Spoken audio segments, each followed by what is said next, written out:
Thanks for being here. Staring into the abyss, dark side of crime fighting, security, professional intelligence. What I'm going to do, it's a longer talk as usual. It was longer for Black Hat, so I'm going to try to hit the high points. You pick up the CD, and there are, I believe, about 34 pages of documentation supporting what I'm saying. So some of it I will simply refer to, and trust you, if you're interested in seeing that I'm not making it up, look at the CD, and you'll see the support for it. It's got several, let me get this stuff out of the way, several parts, and so I'll signal when I'm starting a new one. The beginning is about the fact that I can't get my mind around that this is my 16th DEFCON, and that I keynoted. Yeah, that's for longevity, right, that I am living. And yet there are markers that tell you how you are doing along the way. Within the first couple, London Sunday Telegraph had a piece on something I'd said, and it's referred to me as a father figure for online culture. I thought that was cool. And then about a decade later, some hackers said, you know, you really ought to change that to a grandfather figure for online culture. And then, and then last year, during my talk, someone tweeted, "You may think Richard Thieme is just a deranged old man wandering about the con, but he does actually have something worthwhile to say." And those of you who are young and are amused by this story, just know that this too will be the dots of your trajectory, which will inevitably project into the future you cannot even imagine as your chemistry changes. But keep in mind that what chemicals take away, chemicals can put back. There is... Blessed be the names of those chemicals. Okay, so ideally, as we follow this trajectory over 20 years at DEFCON, or 19, we have a greater sophistication, greater sense of nuance, greater sense of the grayness of all things. We hear about gray hat hackers as if they're one of three. Let me tell you the real definitions. A black hat hacker translates into a hacker, right? A gray hat hacker is a hacker who knows when it's appropriate to fudge the truth. A white hat hacker is a hacker who put the truth down somewhere and doesn't remember where they put it. It's all gray. It is all gray hat hacking, because hacking and computer science and computer technology and InfoSec is a subsection of society, and society is all gray, and the longer you live, the grayer it gets, and the more the blacks and whites dissolve into the irreducible middle. This talk is not like many of them are, the useful talks, the practical talks, the talks that tell you 3 things you can do on Monday morning when you get back to work. What I'm trying to illuminate with this is the fuzzier or grayer landscape of our professional and personal lives, and as we grow older, we see they are very much the same for a well-integrated human. So that, ideally, when you come to some of those crossroads in the future that this talk will illuminate, you will remember some of the things I said, because the decisions you will have to make at those moments are not trivial or easy, because the world in which we now live is not trivial or easy, and information security is not trivial or easy. Gosh, there's just so many information security professionals. 2010, Frost and Sullivan said, there are 2.28 million information security professionals in the world, to which a experienced and truth-telling security practitioner said, then it sounds a lot better when you say information security professional to make air quotes. Because that's not what they all are. We're all in this together, all hackers, all hacking is gray hat, and nevertheless, as an industry, which is really what is still this is still about. Black Hat, it's really about that. The industry, like all industries, has developed a narrative which is self-serving. It defines the view of reality which is permissible to speak. It defines the paradigm, and when you define the paradigm up front, you don't have to worry about the answers, because you're determining the very questions that can be asked. And those things of which we are not allowed to speak, we do not have to worry about how people feel or think about them, because they never surface. They remain anomalous or a source of cognitive dissonance or background fuzzy noise. But the fact is, those in the picture of the narrative don't see that there's a frame and there is a ground of being for the narrative, and that's what I want to illuminate, if I can, some of it, the context, not the content which it is habitual to hear about here or at Black Hat. Things have changed over the years. Years ago, I referred to the creation of the digital space as resulting in real birds in digital cages. I came to that when I was asked by a global public relations company way back when I started writing about this stuff in the 90s. Email was so new that when someone got an email, it didn't even occur to them that the person writing it wasn't right there in their city. So I got an email from someone in London because they had read something I'd written for an English magazine and assumed I was in London. He asked me to come over for a drink after work to discuss doing brand defense. And I called him and said, I'm in Milwaukee, I can't come over so easily, but we can work. We didn't have words for it. We didn't say work remotely then. It was a new concept. But I said, I can do a lot of that from here. We can collaborate. Tell me what brand defense is. He said, well, that's easy.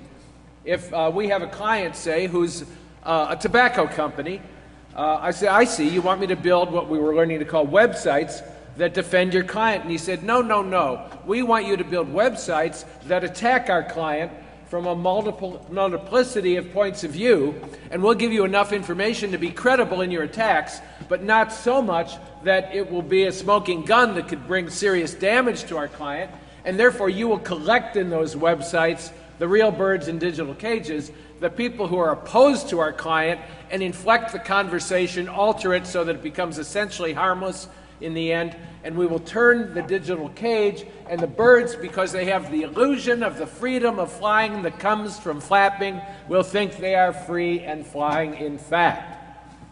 So I called those real birds in digital cages. He wanted me to go into Usenet groups, which existed. So how many of you know what a Usenet group is?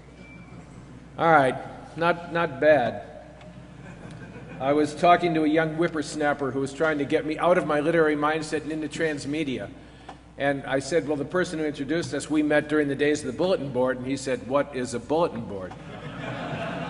And I said, you know, this was before Google, it's when we used Gopher. And predictably, he said, what is Gopher? Deranged old man wandering about the con, lost in his memories. So he wanted me to go into Usenet groups using what we didn't yet call NIMS to create false personas. We didn't call them screen presences, and inflect the conversation, so if it got too sticky or close to something that would be damaging, kill the cat, or set fire to the curtains, or do something that will distract people from what they're thinking.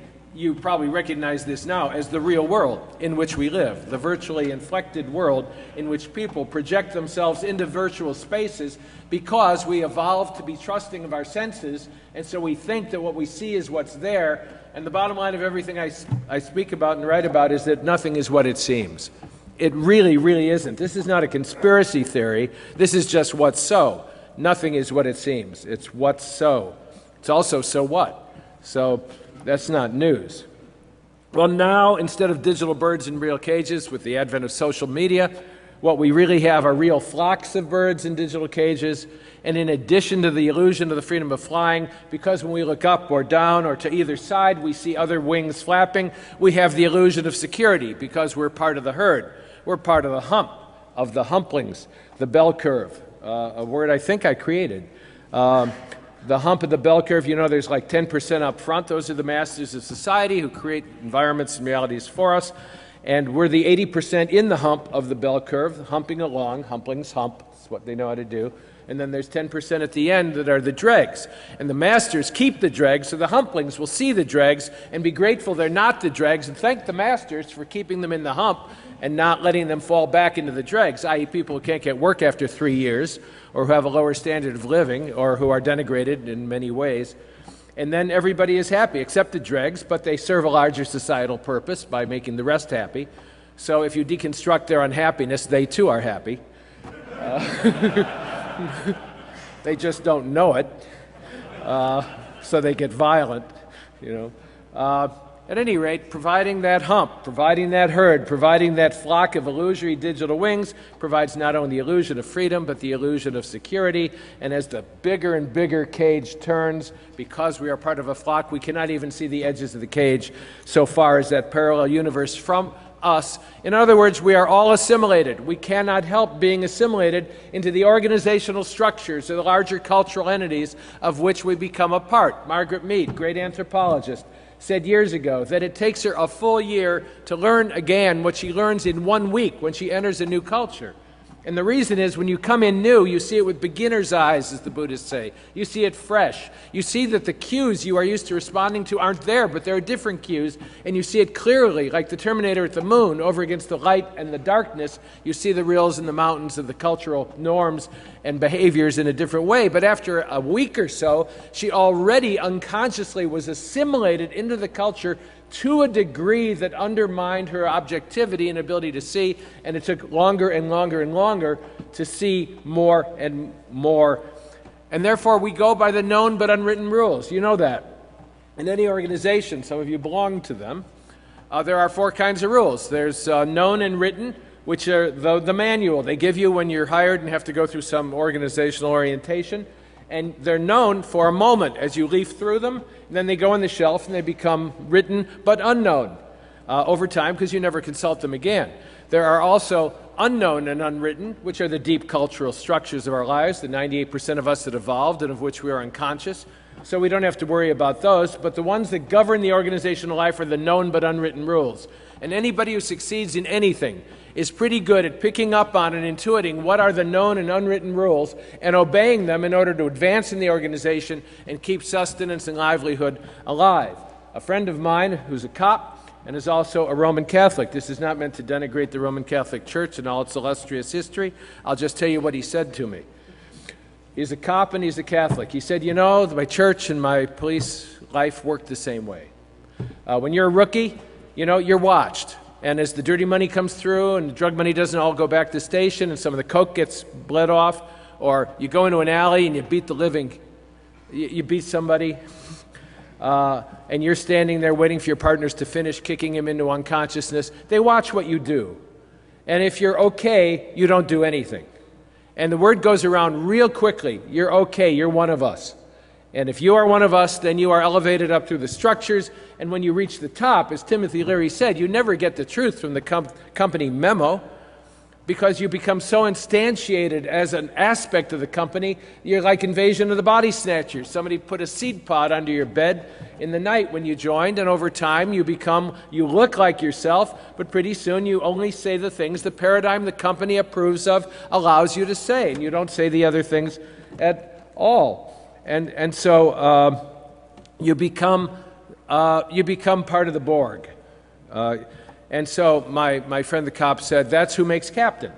You don't make captain if you don't protect the institutional life of the structure that advanced you and which you have by that point so internalized that you are it, like you become bishop.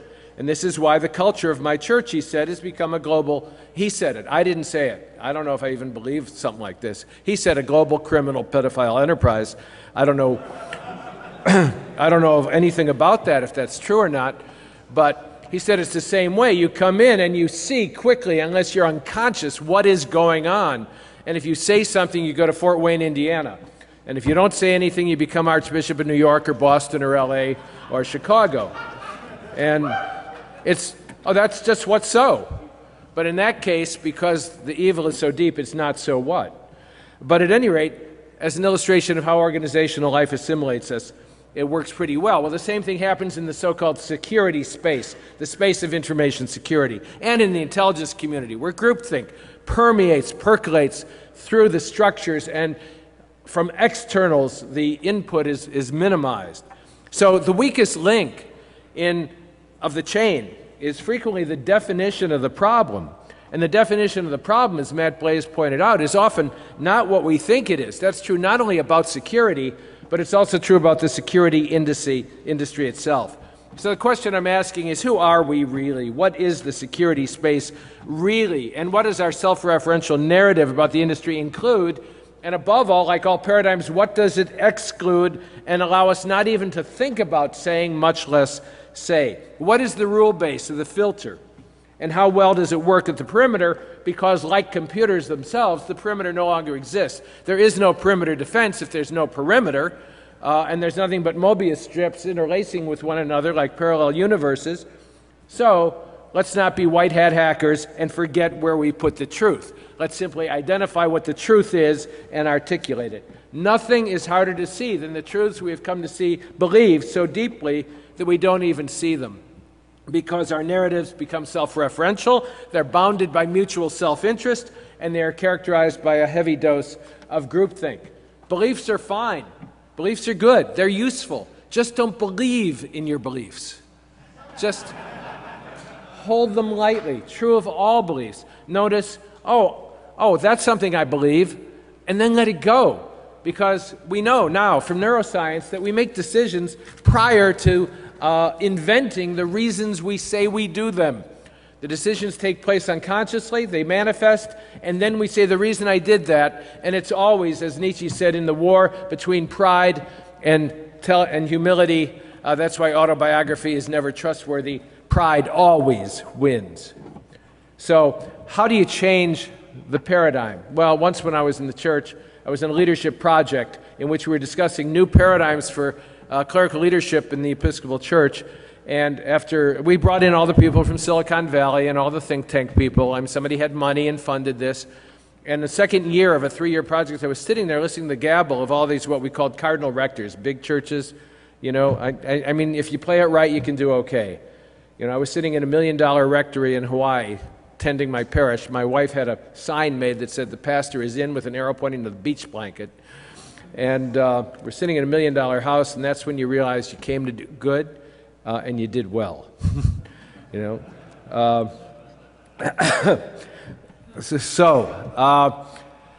An analysis of the deeper political and economic structures will always reveal behaviors and beliefs in a different light, and it will illuminate our mixed motives and the fact that legitimate and illegitimate enterprises interpenetrate one another deeply, like yin-yang. You know, there's black and white, and they interpenetrate, and the white becomes a little gray, and the black becomes a little white. The overworld and the underworld make up just one thing, one vanilla chocolate swirl of pudding, one complex system. And this also has a serious impact on security and intelligent practitioners, on our psyches, on our relationships, and our lives. When we refuse to face the dark side of what it is we do and its impact on us, then it has even more impact on us, because the more you push it down, the harder it pushes back. Beware, Nietzsche said, lest you stare into the abyss. As you stare into the abyss, lest it stares into you. Cognitive dissonance is always present, and it can lead to serious stress. But if you become conscious of it and work at resolving it, or at least managing the contradictions in your life, it seems to work a little better. What is the goal of becoming conscious? A friend shared a story about an intelligence practitioner who, as a result of someone he had recruited in another country as an agent, the person was discovered, outed, tortured to death, died horrifically.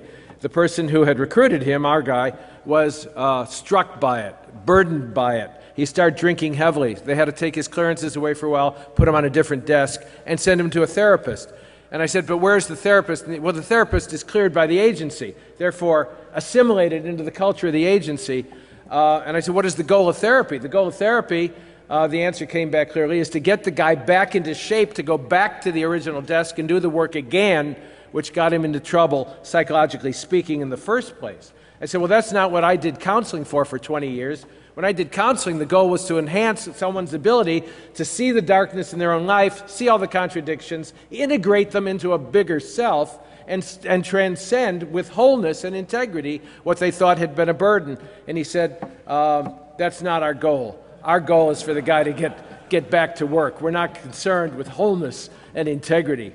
And I said, so what happens if he can kind of work, but you're not sure if it all took? He said, then we watch him very, very, very carefully.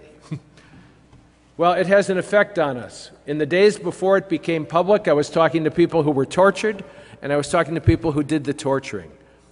It started to affect me to listen to their stories. Listening to someone who did torturing talk about, for example, the Uzbeks. You ever work with the Uzbeks? He said it was a novelty when we told the Uzbeks that one of the purposes of torture was to get information. You got it?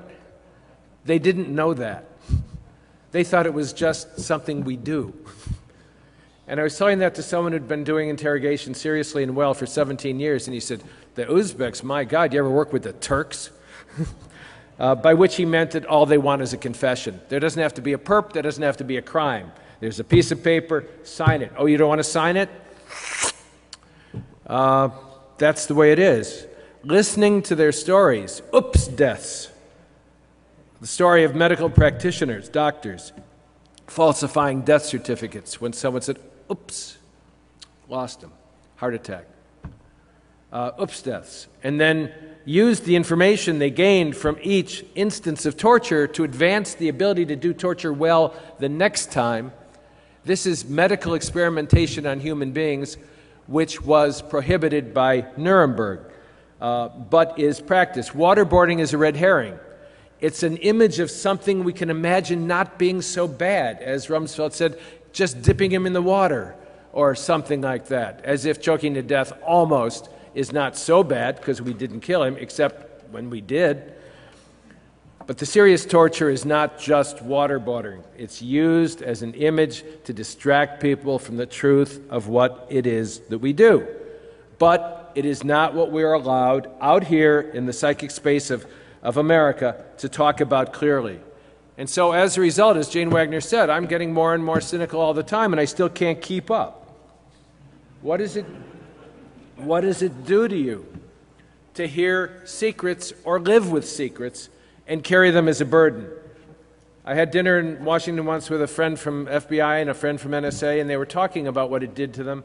And one of them said, imagine if you're listening to terrorists slit the throats of people in real time, you're hearing the horror, and you go home at night and your wife says, how was your day? And all you were allowed to say was, fine, dear. It was fine. So one of the impacts of the dark side is secondary trauma. A therapist told me to read about trauma when I tried to engage her, a bioethicist, in a project to look at torture at least before it was in the public domain.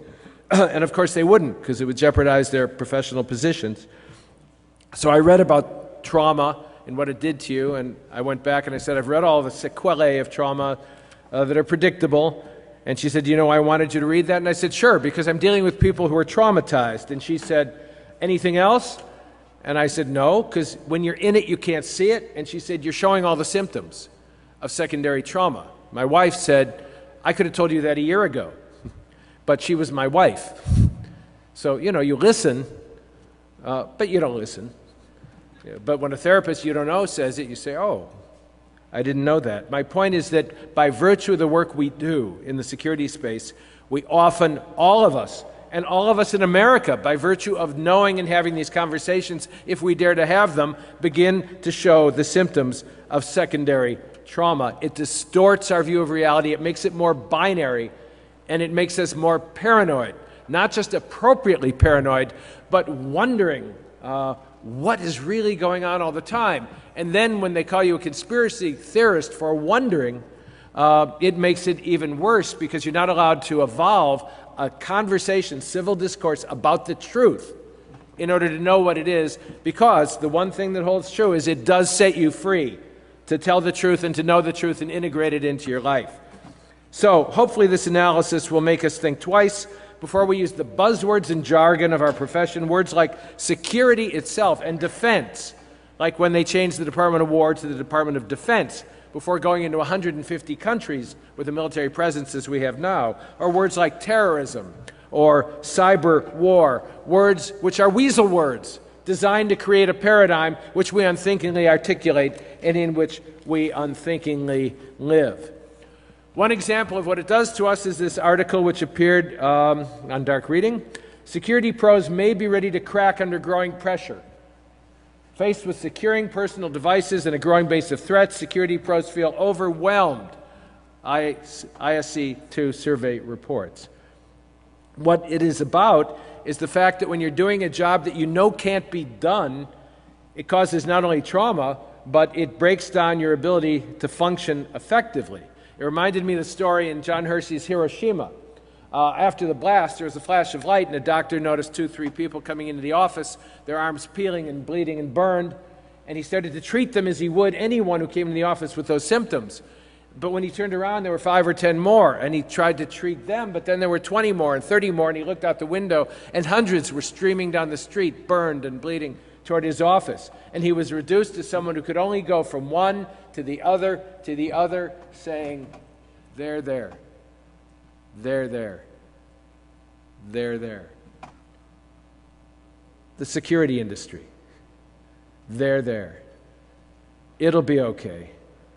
They're there.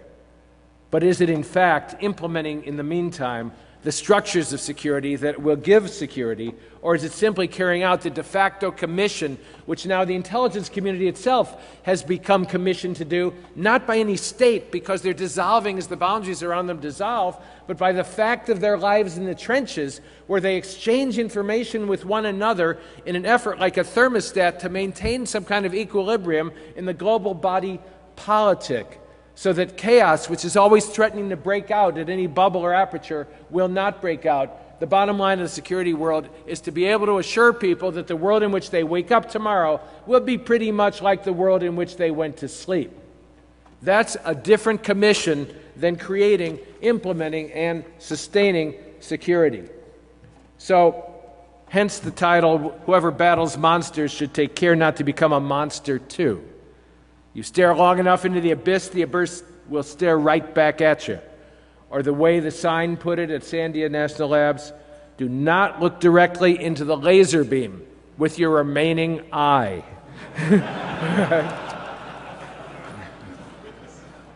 Pretty good.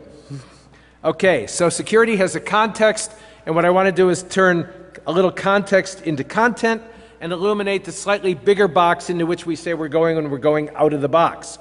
It's really just a bigger box. We never get to the end of the biggest boxes of all, the ground of being itself. But Eddie Bernays created context. Do you remember Eddie Bernays? I like to use as an example that the publishers asked him to help with selling books, so he went to bright, intellectual people, Nobel Prize winners, said, "Is literacy relevant to America?" This is the 1920s. They all said, "Yes, yes, yes," signed off on that, called together architects, builders, contractors, said, "Do you want to help build an America viable in the 20th century?" "Yes, yes, yes," they all signed up. As a result, anyone coming into an apartment building or house after the 1920s and not before would often find what they agreed to build, which were built-in bookshelves. And then when people came into those apartments or houses, without thinking or seeing it, they bought books. You got a bookshelf, you put on a book. Context into content. Unseen, digital cage, go in, fly, buy books. So, as I say, I want you to believe in your beliefs, but contextualize them differently. Hold them differently. And that does not often happen at security conferences where your beliefs are reinforced and repeated so much that you actually believe in your beliefs. The price, James Baldwin said, one pays for pursuing any profession or calling is an intimate knowledge of its ugly side. Now, I learned that growing up in Chicago. Worked with my alderman until I was through college. I was never once asked to do something legal. You know, typical was when they asked if I wanted to be a precinct captain. I was 18. I said, "Well, yeah, but where's Kitty going?" They said, "Oh, Kitty's still on." I said, "Well, how can I be precinct captain if Kitty, our precinct captain, is still on?" He said, "Oh, no, no, no." I was so naive. "We need a Republican precinct captain. So you can destroy campaigns, undermine people, and report back as an infiltrator and spy." The problem was that I was 18. You had to be 21 to be a precinct captain. They said, "That's not an issue. That's for the document department," as you know. So the bottom line is you grew up in that environment. I woke up one day in the middle of my young life and said, "My God, the father of every friend I have is doing something illegal." One was in jukeboxes, you know, the Seberg story. Now that kid is the director of security for Seberg. And he directs security, all right. Offers you cannot refuse is what they were making to people. Others were in gambling equipment. I found out one was distributing porno. Porno in those days was 16mm films, black and white. You ran on noisy projectors. Not nearly as efficient or effective as just being able to put on your headphones, close the door, and say, "I'm going to be working on this for a while." Right? God bless the digital cage. So what I'm really saying is know yourself, right? I mean, the goal of spiritual growth is to know yourself, to face the worst you think about yourself, see it's not worse, it's human. We're just human, and integrate it into yourself so you can transcend it and be a more actionable agent of what results as what we call freedom as a result of that kind of integration and integrity. In order to do this in the security space, we have to look at what are the deep politics of the security space. I use that term from Peter Dale Scott, who teaches at Berkeley and has written a lot of books like Deep Politics and the Death of JFK. He's not concerned with who killed JFK, because so many people justifiably wanted him dead that it could have been any of them. And any of the scenarios, in the absence of further evidence, could have been the right scenario. It certainly could have been the Cubans. It could have been the Vietnamese payback for Dien being assassinated. It could have been the Mafia, of course, because his dad was Mafia. His dad grew in Boston, worked with the Mafia, distributed liquor, bootlegger. His dad got into such trouble he had to have a sit-down with Sam Giancana in Chicago, my town, and have him take a contract off his head. And they did. They worked it out. I had Charlie Fischetti lived upstairs of our apartment in the apartment building I grew up in Chicago. He was Capone's lieutenant. Until he died of a heart attack in Miami. And you just grew up in this milieu. So anybody could have killed Kennedy, but what he wanted to focus on was the important distinction between traditional conspiracy theory, conscious secret collaborations toward shared ends, and deep political analysis, which is the study of those practices and arrangements, whether or not deliberate, which are usually repressed rather than acknowledged. In the latter, there is an open system with divergent power centers and goals, not a single objective or control point. So it's not like somebody is doing this to us. It's that there's a convergence of mutual self-interest and an unwillingness to acknowledge the truth, for example, of the security industry and what it does. It's kind of like a guy, when I was working on a project on intelligence and ethics with some people, and I talked to a guy in the Navy, he said, we have a moral code. Don't lie, don't cheat, don't steal. We don't say don't kill, because the only reason we exist is to kill. So if you filtered that one in, it would change the paradigm of calling it a moral code or an ethical code or whatever they call it. In addition, as a result of the morphing geopolitical structures into meta-national stage-managed globalism, the sources of power, the references, the points of reference for power in the world are not what they think. Concrete example, I did a talk for the FBI in Chicago, and the special agent in charge of the Chicago office talked about it's not your father's FBI anymore. He said we were instantiated, stood up as a police agency in America, and we don't go foreign. But now, as a result of boundaries dissolving, we have to go foreign and do intelligence all the time.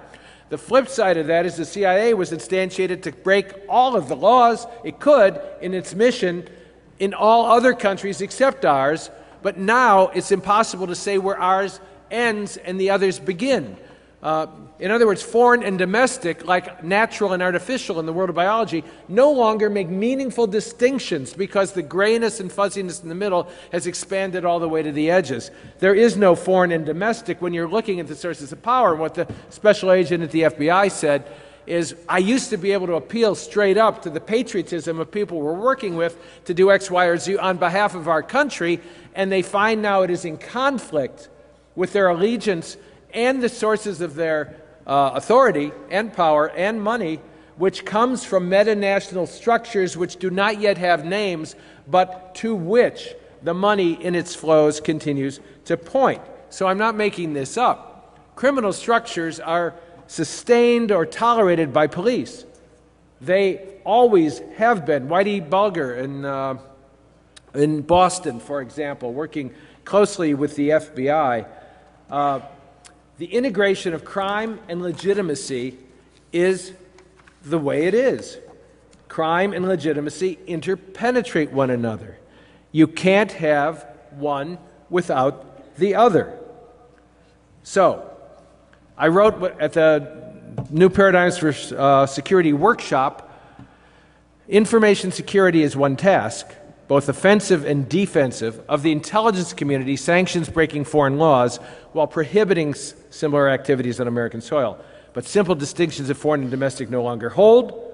The convergence of enabling technologies of intrusion, interception, and panoptic reach, combined with a sense of urgency about the counter-terror imperative and a clear mandate from our leaders to do everything possible to defeat an amorphous non-state enemy defined by behaviors rather than boundaries, borders, or even clear ideological allegiance, has created an ominous but invisible and seemingly inevitable set of conditions that undermine previous cornerstones of law, ethics, and even religious traditions.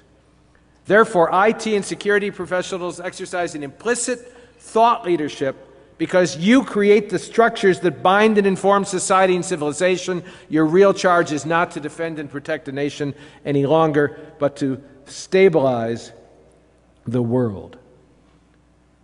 This is not your father's world anymore either. So we have to assure people that they must wake up in a safe and sane environment, because otherwise things fall apart.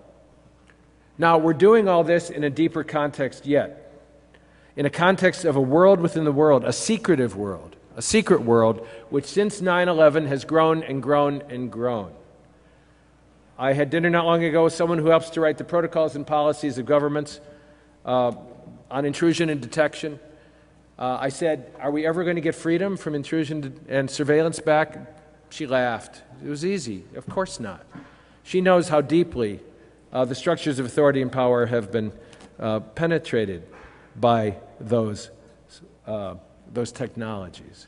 We're never going to get them back. In the Washington Post, Dana Priest wrote, the top secret world the government created in response to the terrorist attacks of September 11th has become so large, so unwieldy, and so secretive that no one knows how much it costs, how many people it employs, how many programs exist within it, or exactly how many agencies do the same work. There are 1,270 government organizations and 1,900 private companies on programs related to counterterror, homeland security, and intelligence in over 10,000 locations across the country. Almost 1 million people hold top security clearances. 33 building complexes for top secret intelligence work have been built just since September 2001. Many security and intelligence agencies do the same work, creating redundancy, 50,000 intelligence reports each year, a volume so large that many are routinely ignored. After it happened, because they were traumatized by it, trauma leads sometimes to speech. Someone described the scene in the office of the director of the NSA when he told senior officials the new executive order mandated X, Y, and Z, and the silence was frozen because he said, these are things we had been told all our professional lives we did not do. We do not do that because it violates the law and the Constitution. Unless we recontextualize the Fourth Amendment so that it makes some sense in a world without walls, it will continue to have less and less meaningful application. And as Michael Hayden said, when asked if there were not ethical implications or legal implications to vacuuming up the communications of Americans without court order or warrant, he said, we don't have to worry about those because, quote, we have the power, unquote. That's the world in which we do our work and on behalf of which we do our work, but you do not hear it spoken of at conferences like Black Hat. It is the given. It is the unspoken premise and assumption that the economy based on that secret world will continue to manifest itself as a military, industrial, entertainment, media, educational complex in which the nexus of power, one to the other, is so close and tight that one becomes indistinguishable from the other. In my short story, in Mind Games, I only brought a few, right? Pitch, right? Not supposed to be a vendor pitch. I have half a dozen of these if anybody wants one signed. And for only $5, the few remaining in print Islands in the Clipstream, it's gone all electronic, $5 for that one, $20 for that one, $5 for that. I have 5 of each. It's really a prize, and it will be worth a great deal of money one day. When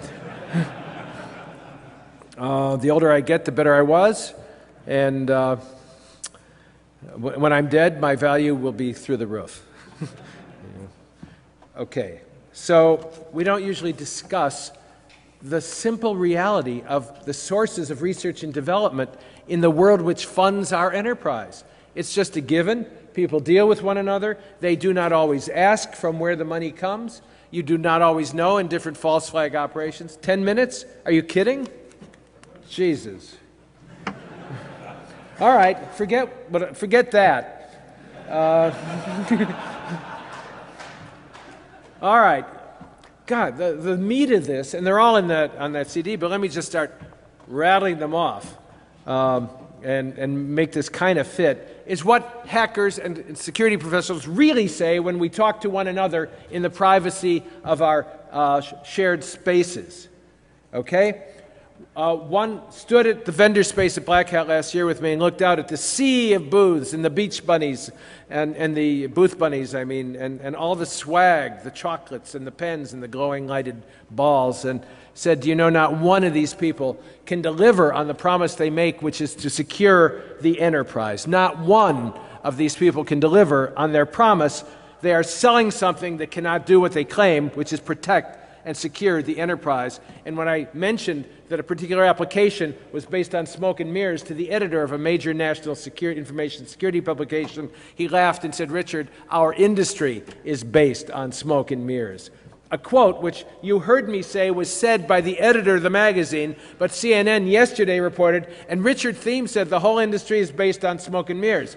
Every attributed statement I made at Black Hat, they removed the quotes, interwoven things out of context, and brought in statements made by others and wove those in too. It was a nice piece. It just had very little to do with what was actually said and the way it was said. I just point that out. All right, we identify the threats that we can fight, not the threats we cannot fight. We sell what we can sell, not what we can't sell. Cryptography is a great example. Cryptography is the opiate of the naive.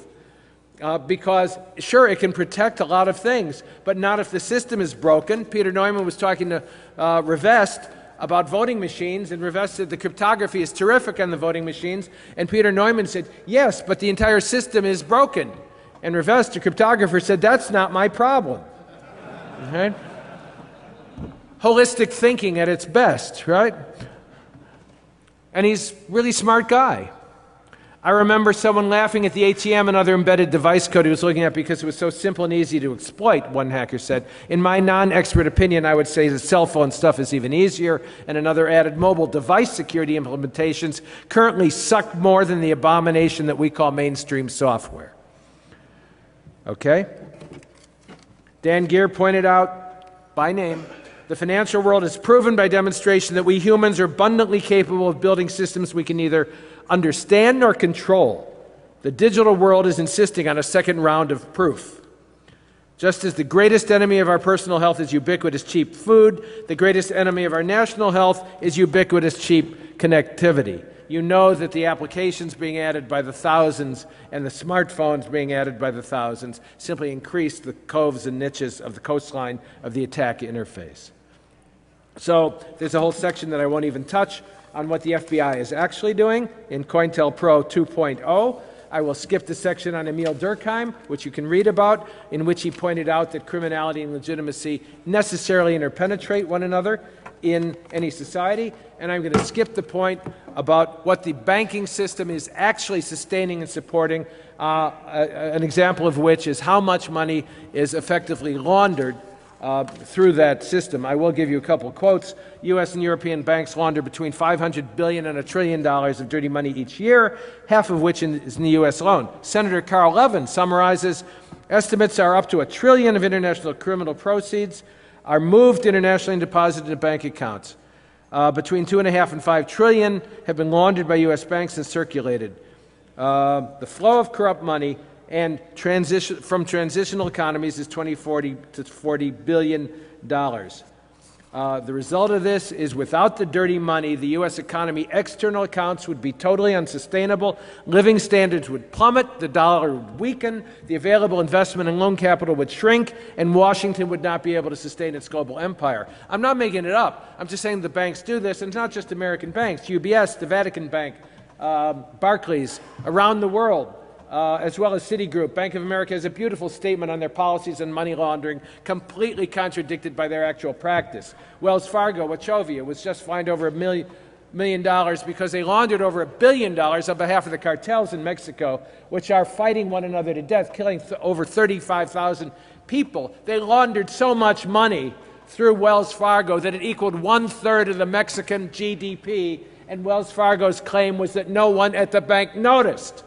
Okay. All right, so 3,000 died on 9/11. I'm sorry. I love bond traders and firemen and policemen too. But 35,000 have died in the cartel wars, which are enabled and sustained by the banking system, which it is the primary purpose of the security industry to protect. Who is always cited as the 5 minutes? Okay. Who's always cited as the first line of defense? The financial institutions must be defended and protected so people can know they will wake up in a secure and safe world, as we have been for the last few years, of course. This is just the way it is. All the documentation on all the banking systems I cite and talk about are on the CD. So let's get back to what hackers or security professionals are saying about this. They are saying, in my humble opinion, the focus is on stuff to be placed on top of a flawed underlying foundation. We can never get to acceptable levels of InfoSec unless either A, we rip out the networks and start from scratch, or change the competence of government and corporate InfoSec folks to not tolerate mediocrity and empower them with the authority, resources, and support to do what it takes to do it right. Otherwise, good money goes after bad, and the status quo is maintained. I no longer do pen tests or red teams because nobody learns from what we find. They just want to check the box of compliance. So why bother? I'm not making a difference anymore. Remember what I said about InfoSec professionals beginning to feel overwhelmed by the impossibility of doing the job. Why bother? I'm not making a difference. If clients don't care, except for making a nice profit on a gig, which is where it goes, and you become cynical, then I know I'll be ignored, so why should I? Another said the problem is to tell the truth, you have to, 1, not be a vendor, and 2, be willing to spill the beans on getting owned. There are very few people willing to get up and say, I work security. My job is to prevent intrusions. We get owned a lot, so I kind of fail at my job. Sometimes it is really, really bad, and here's how we deal with it. In other words, manage the risk so people can wake up feeling, oh yes, this or that happened, RSA, etc., whatever. Even when we do our jobs right, we're going to get owned. The real challenge is get business leaders to accept that reality and let us redirect funding to programs that help companies deal with it. Attacks are simple. Defense is hard. It is gradual. It is continual. It is not sporadic. It is elusive. And it is often boring. You do not hear too much defense presentations at Black Hat. You hear attacks because they're sexy and fun, and it's more fun to blow shit up than keep it from being blown up. That's what a hacker does.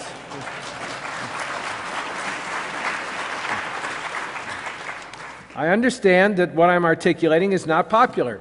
A disciple of Gandhi said, even those of us who loved him rejoiced when he was assassinated because his presence was a constant upward call to be more than we were, and it was a real, he didn't say it this way in Urdu, he said it was a pain in the ass, but that's what he meant.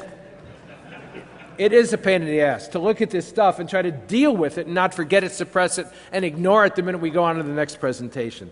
What is the step of the craft? We're not willing to ask the next round of hard questions because we haven't realized yet that what we've got is broken. There are people out there still trying to perfect AV and IDS mousetraps. No big data solution will magically solve the problem of I have to see it first in order to detect it later. 80% of viruses might be stopped, 20% don't. When you are owned, you are owned. Risk and accountability, our inability to identify and convey technology risks kills us. Executives don't get it. We don't therefore have the conversation at the place of power and authority where it will make a difference to begin grasping what we're doing. And yet what is doing, the shocking thing is the HBG fiasco, which I loved, someone describing as a bikers suck bumper sticker at a Harley rally. You know, don't be stupid. He said software security problems and all sorts of goods and services, check. Greater societal dependence on the technology, check. Greater complexity, check. Everybody selling 0 days to God knows who for money, check. Professional development of digital weaponry, check. A black market economy? Check. Industrial espionage? Check. Leaked information? Targeted? Traded? Check. Intelligence agencies outside the U.S. growing capabilities, like Iran saying after Stuxnet, in the future we will have to consider preemptive action. Those of you who know that Stuxnet is the one in the public, so we can talk about it like waterboarding, but there have been others. And some of them are serious and portend worse things for the future. What keeps me up at night, a guy asked in an interview the other night, what keeps me up at night is when the chief technologist at CIA tells me he can't sleep at night. That's what keeps me up at night. He says reading the FISA intercepts gives him nightmares, but I can't tell you what's in them. Thank you. You've done your job. Secondary trauma? Yeah. The real question is not how much security do I need until I have no risk. It's how much do I need until I can live comfortably with the real risks I am facing. Have the conversation. Okay, I'm finishing. I've only got 10 minutes. Wasn't that an X? Wasn't that a Roman numeral X? Okay. All right. Let me wrap it up. How